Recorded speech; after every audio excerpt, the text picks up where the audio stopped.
Hi friends, గుజరాత్లోని బన్నీ గడ్డి భూముల్లో 1.2 కిలోమీటర్ల వెడల్పున్న ఒక వింతైన భారీ గోళాకార ప్రాంతం దశాబ్దాలుగా భూగర్భ శాస్త్రవేత్తలకు ఒక సవాలుగా మారింది. సుమారు 4000 ఏళ్ల క్రితం ఒక భారీ ఉల్క వచ్చి భూమిని ఢీకొట్టడం వల్ల ఈ లూనా నిర్మాణం ఏర్పడిందని ఇప్పటి వరకు అందరూ నమ్మారు. కానీ తాజాగా జరిగిన ఒక పరిశోధన ఆ నమ్మకాన్ని పటాపంచలు చేసింది. ఆ వింతరాళ్ళు అంతరిక్షం నుండి వచ్చినవి కావు, మన హరప్పా నాగరికత సృష్టించిన అద్భుతాలని తేలింది. ఆ వివరాలేంటో ఇప్పుడు చూద్దాం. ఈ పరిశోధనను అహ్మదాబాద్లోని ఫిజికల్ రీసెర్చ్ ల్యాబొరేటరీ, అమెరికాలోని స్క్రిప్స్ ఇన్స్టిట్యూషన్ ఆఫ్ ఓషనోగ్రఫీ అలాగే బాబాసాహెబ్ భీమ్రావ్ అంబేద్కర్ యూనివర్సిటీ శాస్త్రవేత్తలు సంయుక్తంగా నిర్వహించారు.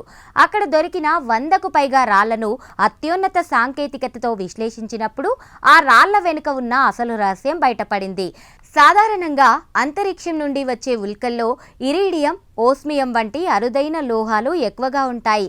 అలాగే అందులో ఉండే ఇనుముతో పాటు నికెల్, కోబాల్ట్ కూడా ఉంటాయి. కానీ శాస్త్రవేత్తలు లూనా దగ్గర దొరికిన రాళ్లను పరీక్షించినప్పుడు అందులో ఇరీడియం కానీ నికెల్ కానీ అస్సలు లేవు. అవి పక్కాగా భూమిపై ఉండే మూలకాలతోనే తయారయ్యాయని, మానవ కృత్యాల వల్లే ఆ రాళ్ళు అలా మారాయని శాస్త్రవేత్తలు గుర్తించారు. అసలు ఆ రాళ్ళు ఎలా వచ్చాయి? శాస్త్రవేత్తల ప్రకారం ఆ మెరిసే నల్లటి రాళ్ళు ఉల్కపాతం వల్ల ఏర్పడినవి కావు. అవి హరప్పా కాలం నాటి లోహపు కొలిమిల నుండి వచ్చిన వ్యర్థాలు. సుమారు 4000 ఏళ్ల క్రితమే హరప్పా ఇంజనీర్లు రాగిని కరిగించడానికి భారీ ఎత్తున కొలిమిలను నడిపేవారు. ఆ కొలిమిల్లో పుట్టిన విపరీతమైన వేడి వల్ల ఆ రాళ్ళు అలా వింతగా రూపాంతరం చెందాయి. ఈ ఆవిష్కరణతో చరిత్రే మారిపోనుంది. ఇప్పటి వరకు అది కేవలం ఒక ప్రకృతి వైపరీత్యం వల్ల ఏర్పడిన గోతి అని అనుకున్నారు.